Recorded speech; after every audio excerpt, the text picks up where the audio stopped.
Hello everybody, कैसे हो आप? आई होप आपकी स्टडी बहुत अच्छी चल रही होगी। आज हम एक फिर नए टॉपिक के साथ आते हैं। आज हम लोग पढ़ेंगे electrostatics. Today we will be discuss electrostatics. Electrostatics थोड़ा चैप्टर के बारे में मैं आपको रिव्यू दे देता हूँ, प्रीव्यू दे देता हूँ। चैप्टर क्लास 12 का फिजिक्स का पहला चैप्टर होता है। लोग पहला चैप्टर एज अ पढ़ाते हैं, कोई भी JEE faculty as a first chapter इसको ट्रीट करता है। इलेक्ट्रोस्टैट्स काफी इंपॉर्टेंट टॉपिक है। इससे हर साल एवरी ईयर जेई में वन क्वेश्चन, जेई की कोई भी पेपर हो, किसी भी शिफ्ट का पेपर हो, उसमें वन क्वेश्चन मस्ट रहेगा ही रहेगा। और नीट में तो कभी कभी 2 क्वेश्चन आ जाते हैं। ओके, इसका एडवांस में भी वही वेटेज है, एक क्वेश्चन मस्ट होता है। ओके, और without electrostatics you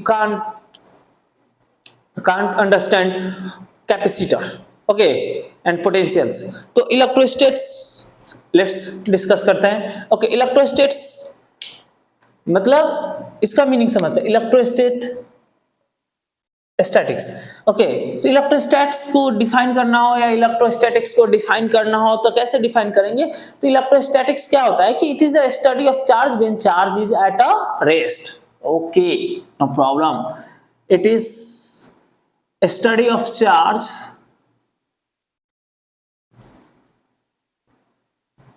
when charge is at rest। when charge is at rest, note down कीजिए, मैं 1 मिनट में आया, फैन क्लोज करके। Electrostatics is the study of charge when charge is at rest. Okay, now here थोड़ा सा मतलब समझते हैं। दो नए वर्ड मिले, first charge, second is one rest. Okay, charge क्या होता है? तो चार्ज मटेरियल का इंट्रिंसिक प्रॉपर्टी होता है, मटेरियल का इंट्रिंसिक प्रॉपर्टी होता है। Okay, intrinsic property of material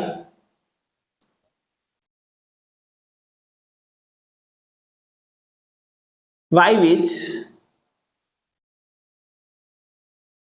it attracts or repel other material।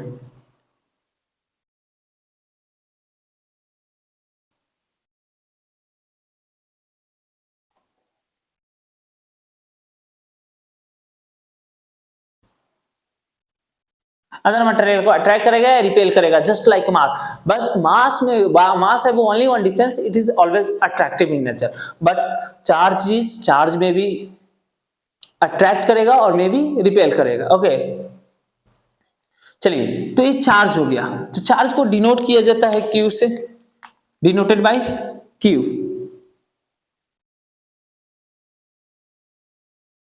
Charge positive हो सकता है और निगेटिव हो सकता है। ओके, ये स्टेट इंजीनियरिंग एग्जाम में पूछ दिया जाता है कि who gave the concept of charge. तो फेराडे करके, गिलबर्ट करके था, उसने बोला था कि चार्ज 2 टाइप्स के होते हैं, positive charge and negative charge. Positive charge means deficiency of electron और negative charge means excess of electron. Just like let's explain this sentence. Okay, अगर मान लीजिए लेट्स से मेरे पास पॉजिटिव चार्ज है।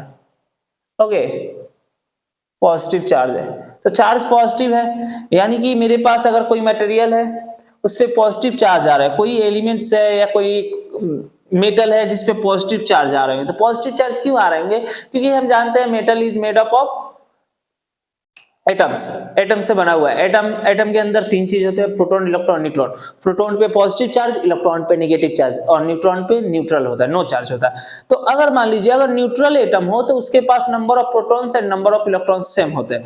तो proton carry positive charge and electron carry negative charge, तो दोनों का चार्ज कैंसिल आउट हो जाता है, तो इसलिए न्यूट्रल एटम पे कोई चार्ज नहीं। लेकिन अगर कोई एटम पॉजिटिवली, कोई एलिमेंट, कोई मेटल पॉजिटिवली चार्ज है, मींस उसके पास इलेक्ट्रॉन की डिफिशिएंसी है, उसके पास नंबर ऑफ प्रोटॉन्स ज्यादा है, नंबर ऑफ प्रोटॉन्स ज्यादा है, number of protons more than number of electron से प्रोटॉन की नंबर ज्यादा होता है, जिस कारण उसके पास पॉजिटिव चार्ज आता है। अगर कोई बॉडी नेगेटिव चार्ज है तो उसके पास नंबर ऑफ इलेक्ट्रॉन्स ज्यादा होगा प्रोटॉन से, उसके पास एक्सेस ऑफ इलेक्ट्रॉन होगा जिस कारण उस पर नेगेटिव चार्ज एक्वायर हो गया होगा। ओके, चार्ज, चलिए और चार्ज के बारे में पढ़ते हैं। तो चार्ज दो टाइप के, पॉजिटिव निगेटिव। पॉजिटिव चार्ज यानी कि excess of proton, negative charge यानी कि excess of electron, deficiency of proton. चलिए आगे देखते हैं, नोट डाउन इसी तरह पढ़ेंगे। चार्ज के स्टडी को क्या बोलते हैं? इलेक्ट्रोस्टेट पढ़ते हैं। स्टडी ऑफ चार्ज को क्या बोलते हैं? इलेक्ट्रोस्टेट, जब चार्ज रेस्ट पे हो तब। ओके, थोड़ा सा 2 मिनट और इस पे मैं कुछ बातें करना चाहता हूं। अगर चार्ज, अभी मैंने बोला चार्ज रेस्ट पे है, तो मैं क्या बोला? चार्ज रेस्ट पे, चार्ज को मैं क्यू से डिनोट कर रहा हूं, रेस्ट पे है तो इलेक्ट्रोस्टेट्स, इलेक्ट्रोस्टैट्स। अगर वही चार्ज मोशन में हो, और मोशन में कैसा हो? वेलोसिटी इसका क्या हो? वेलोसिटी कांस्टेंट हो, तो हम लोग क्या पढ़ते हैं उस समय? करेंट इलेक्ट्रिसिटी पढ़ते हैं, करेंट इलेक्ट्रिसिटी। क्लियर है कि नहीं? अगर वही चार्ज मोशन में तो हो, लेकिन उसका मोशन कैसा हो? एक्सेलरेटेड मोशन हो। मोशन कैसा हो? v not constant, v equal to not constant. Okay, यानी कि मोशन कैसा हो? मोशन कैसा हो? एक्सेलरेटेड मोशन हो। तो हम लोग उस वहां पे पढ़ देंगे इलेक्ट्रोमैग्नेटिक रेडिएशन। इलेक्ट्रोमैग्नेटिक रेडिएशन जो अपने सिलेबस के स्कोप से बाहर है, इलेक्ट्रोमैग्नेटिक रेडिएशंस। मैग्नेटिक फोर्स तो है, ईएमआई तो है, लेकिन रेडिएशन सिलेबस से बाहर है। यानी कि चार्ज क्या करेगा? ऑसिलेट करने लगेगा, ऑसिलेट करने लगेगा यानी कि रेडिएशंस प्रोड्यूस करने लगेगा। ओके, चलिए, चार्ज रेस्ट पे इलेक्ट्रोस्टैट, मोशन पे करंट। मोशन कैसा? कांस्टेंट वेलोसिटी के चार्ज। अगर चार्ज कांस्टेंट है, मोशन में है, लेकिन कांस्टेंट वेलोसिटी कांस्टेंट नहीं है, एक्सेलरेटेड है, तो कैसा? इलेक्ट्रोमैग्नेटिक रेडिएशन पढ़ने रिलीज करने लगेगा। चलिए आगे कंटिन्यू करते हैं चार्ज पे। चार्ज दो टाइप के होते हैं, positive negative. Positive charge means excess of proton, negative charge means excess of electrons. Okay, second बात करते हैं, चार्ज दो तरह के होते हैं, लाइक चार्ज और अनलाइक चार्ज। लाइक चार्ज यानी कि प्लस क्यू, और सॉरी मैं क्या बोल रहा हूं, चार्ज को क्यू से डिनोट किया जाता है। ऐसा यूनिट हो जाता है coulomb.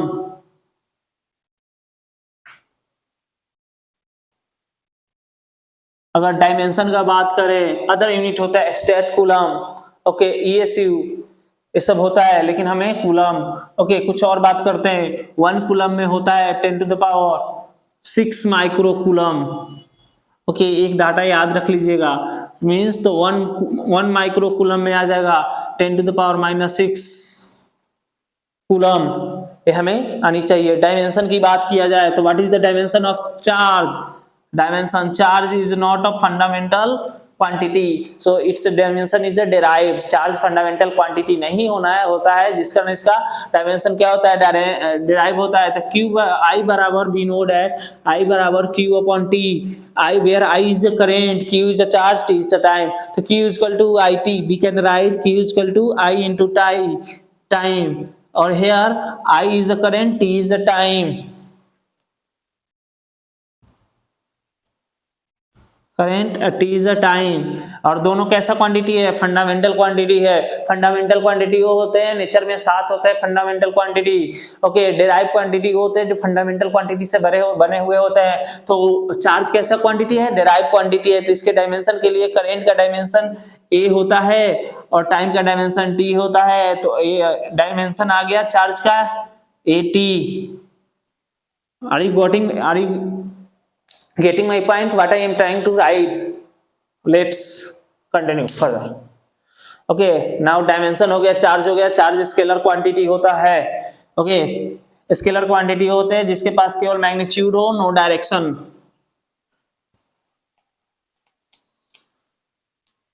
Charge is transferable, charge is a transferable, charge is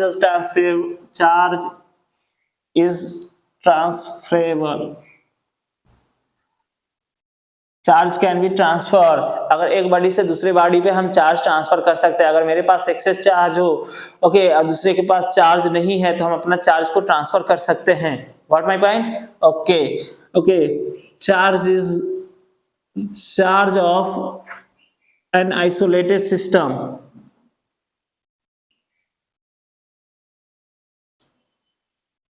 remains constant,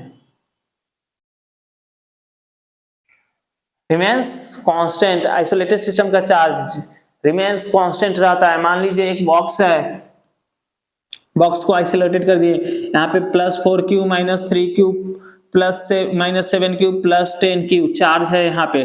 okay, हम इसको मिक्स किए, मिक्स करने के बाद फिर देखेंगे तो अभी बताइए इनिशियली चार्ज कितना है, 10 + 1 11, 7 - 10, इस पे नेट चार्ज कितना है, नेट चार्ज इस पे है पॉजिटिव में जोड़ दीजिए स्केलर, तो नेट चार्ज कितना है इस पे, नेट चार्ज अभी है 1Q। ओके, चार्ज कितना है नेट Q, नेट चार्ज कितना है 1Q, तो नेट चार्ज 1Q होने के कारण अगर इंटरमिक्स किए तो मान लीजिए मिक्सिंग के बाद भी इस पे नेट चार्ज कितना रहेगा, नेट चार्ज इसके अंदर रहेगा 1Q ही रहेगा। यही होता है charge of isolated system remains constant. It mix करने के बाद या कहीं और ले जाने के बाद चार्ज का वैल्यू चेंज नहीं होगा, उतना ही रहेगा जो इनिशियली था। आगे देखते हैं।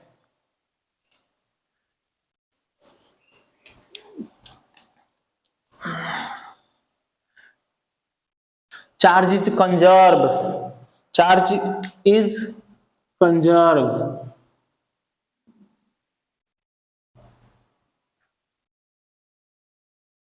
charge is conserved. Conserved means charge neither created nor destroyed but it can be transferred from one body to another body। ना तो चार्ज को आप क्रिएट करोगे ना तो डिस्ट्रॉय करोगे, बस एक बॉडी से दूसरे बॉडी पे चार्ज को आप ट्रांसफर कर सकते हो। नेक्स्ट पॉइंट लिखते हैं, चार्ज इज क्वांटाइज्ड। ये मोस्ट इंपोर्टेंट है, इसे बोलते हैं quantization of charge. Quantization of charge means charge is quantized, यानी कि Q is equal to plus minus NE, where N is the number of electrons, E is the electronic charge, जिसका value कितना होता है 1.6 × 10⁻⁻19 कूलम, प्लस माइनस प्रोटॉन पे होता है positive 1.6 × 10⁻⁻19 coulomb और इलेक्ट्रॉन पे होता है -1.6 × 10⁻⁻19 coulomb. Quantization of charge, quantization of charge say that कि charge always exist in integer multiple of electronic charge. Okay, आप कभी Q = 3/2 ± 3/2 इलेक्ट्रॉन लिखना पॉसिबल नहीं है। हम Q = ऑलवेज लिखेंगे 7e 10e -50, ओके 10⁵e, इतना लिख सकते हैं। ओके, चलिए आप यहां से क्वांटाइजेशन ऑफ चार्ज से एक सवाल बनती है कि find the number of electrons present in 1 coulomb of charge. Okay, बहुत अच्छा, हर जगह आप देखोगे कि find the number of free electrons present in 1 coulomb of charge. एक कूलम ऑफ चार्ज में कितने फ्री इलेक्ट्रॉन्स प्रेजेंट है उसी को बताना है। मान लीजिए मेरे पास एक कूलम चार्ज है तो उसमें कितने इलेक्ट्रॉन्स होंगे। चलो करते हैं, क्वेश्चन लिख लीजिएगा, find number of free electrons present in 1 coulomb of 1 coulomb of charge. कैसे सॉल्व करेंगे, थोड़ा सा सोचो। Number of free electrons is equal to in 1 coulomb of charge, थोड़ा सा सोचो। कुछ नहीं यार, बेसिक्स है। Q = Ne, Q = Ne। Okay, charge कितना बोला है 1 कूलम है। N क्या होता है, number of electrons. Okay, number of E क्या होता है, इलेक्ट्रॉनिक चार्ज। तो N = 1/E, 1 upon electronic charge कितना है, अभी कुछ देर पहले मैंने सिखाया था 1.6 × 10⁻⁻19 कूलम। ओके 19, ओके चार्ज भी कितना है 1 कूलम है। Okay, coulomb coulomb gets cancel, ये सॉल्व करोगे 1.6 × 10⁻⁻19, आप सॉल्व करोगे तो आ जाएगा 6.25 × 10⁻18। दिस मच, ये नंबर बहुत बड़ा है। 1.6 × 6.25 × 10⁻18 इलेक्ट्रॉन्स प्रेजेंट होते हैं एक कूलम ऑफ चार्ज के। मान लीजिए 1 कूलम्ब चार्ज अगर आपको क्रिएट करना है तो आपको आपके पास कितना फ्री इलेक्ट्रॉन्स होना चाहिए? 6.25 into 10 की power 18। This is the very very large number. Okay, कितना देख ना लीजिए कितना होगा। अगर मैं आपको लिखना चाहूँ 6.25 into 10 की पावर 18 यानी कि 6.25 इंटू